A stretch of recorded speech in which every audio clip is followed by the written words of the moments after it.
सृष्टि बचपन से ही दिखने में सुंदर नहीं थी, लेकिन अमीर बाप की बेटी सृष्टि पर उसकी माँ जान छिड़कती। मेरी बेटी कितनी प्यारी है, भगवान सबको सृष्टि जैसी बेटी दे। सृष्टि धीरे धीरे बड़ी होती है।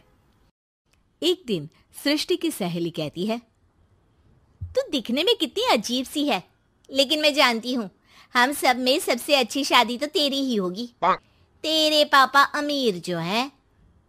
और बता नहीं सकते यार, दहेज तो हर कोई देता है, ये क्या ज्यादा ले जाएगी अपने पति के लिए? अरे बड़े शहर में कोठी है इसके पापा की। अरे पापा की है ना, कौन सी इसकी है? इसकी होती तब तो कोई भी लड़का इससे शादी कर लेता। अरे पापा की मतलब पापा की है तो मेरी ही है ना? किसने कहा? अब तेरी तो तब होगी ना जब तेरा भाई ना हो। वैसे भी शादी के बाद सारी प्रॉपर्टी भाई के नाम होती है। सृष्टि समझ जाती है कि उसे किसी भी हालत में माँ बाप की सारी प्रॉपर्टी को अपने नाम करना है, लेकिन कैसे?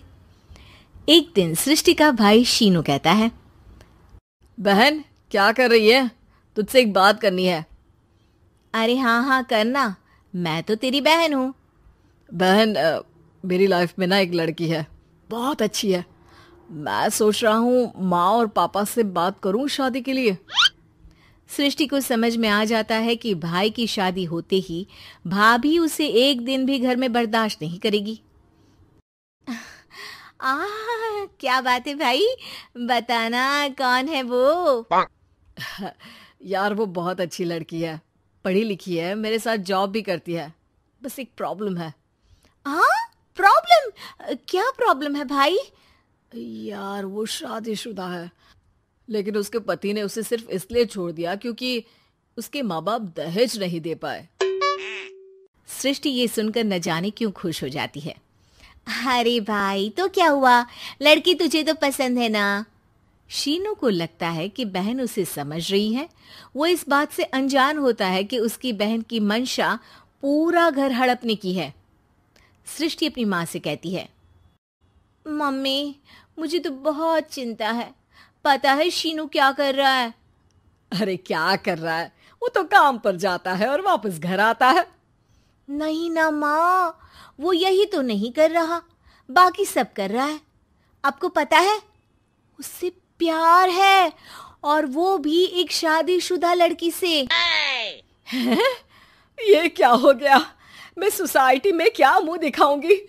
अरे तेरे पापा तो यही कहेंगे कि मैंने ही उसे बिगाड़ दिया है। माँ देखो, मेरी बात मानो, पापा पर भी विश्वास करने की जरूरत नहीं है। अब आप ही बताओ, पापा इतनी देर घर के बाहर रहते हैं क्यों? बोलो। अरे बेटा वो तो नौकरी करते हैं ना।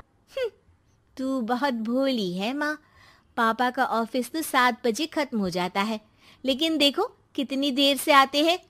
अरे नहीं बेटा, ऐसी कोई बात नहीं है। सृष्टि माँ को एक औरत से बात करते पिता की फोटो दिखाती है। देखो माँ कैसे हैं पापा, मैं ना कहती थी कि पापा सही नहीं है। मैं तेरे पापा से बात करूंगी, दे फोटो मुझे। ओ माँ, वो तो डिलीट हो गई। लेकिन चल, तूने तो देख लिया ना, पापा से बाद में बात कर लेना। और हाँ, मेरा नाम बिल्कुल मत लेना। हाँ माँ। अब क्या था, सृष्टि के माँ और पिता के बीच झगड़ा होना शुरू हो जाता है। सृष्टि के मन में क्या चल रहा था कोई नहीं जानता था।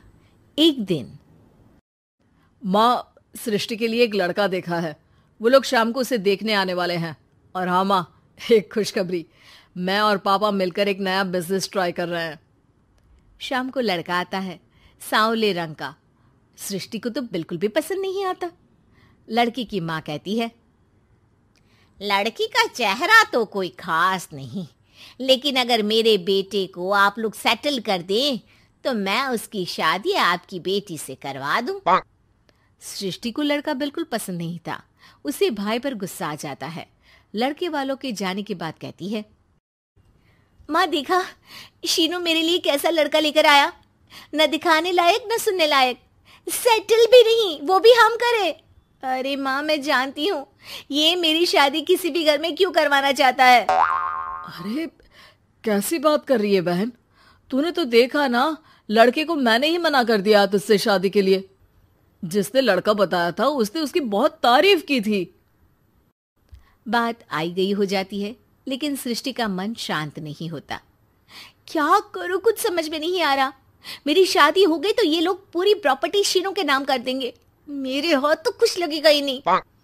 तभी सृष्टि को आइडिया आता है। वो किसी वकील को फोन करती है। जी देखिए, अगर आपके मम्मी पापा का तलाक हो जाता है तो आपके पिता की आधी प्रॉपर्टी आपकी माँ के नाम हो जाएगी, फिर उसे वो किसी को भी दे सकती है।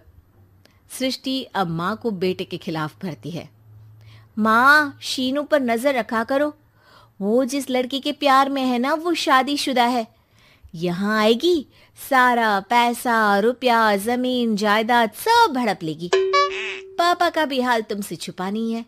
ऐसा ना हो कि मैं और आप एक दिन सड़क पर भीख मांगे।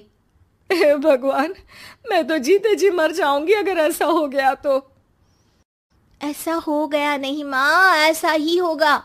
अभी समय है, आगे का सोच लो। मैं तो कहती हूँ पापा से आधी प्रॉपर्टी लेकर अलग हो जाओ। पापा की आधी प्रॉपर्टी भी हम लोगों को अगर मिल जाती है ना, तो अगले 7 जन्म सफल समझो। बेचारी माँ बेटी के कहने पर पति से तलाक लेकर अलग हो जाती है। सृष्टि अब पैसों से गाड़ी और अपने दूसरे महंगे शौक पूरे करने लगी। उसके दोस्त भी उसके पैसे इस्तेमाल करते। सृष्टि, कल तुम कहाँ थी? मैं सारा दिन घर पर अकेली थी। तो मैं क्या करूं? मैंने ठेका तो नहीं लिया है ना तुम्हें संभालने का। माँ को सृष्टि से ये उम्मीद नहीं थी। वो बैठकर रोने लगती है। वहीं उसका पति यानी कि सृष्टि के पिता आ जाते हैं। मैं जानता था कि तुम्हारा यही हाल होगा, तो आपने मुझे रोका क्यों नहीं? मैं रोकता तो तुम रुकती क्या? सृष्टि के कहने पर तुमने मुझ पर, अपने बेटे पर शक किया, लेकिन तुम ये भूल गई कि कैसे हम दोनों ने मिलकर जीवन में इतना सब खड़ा किया।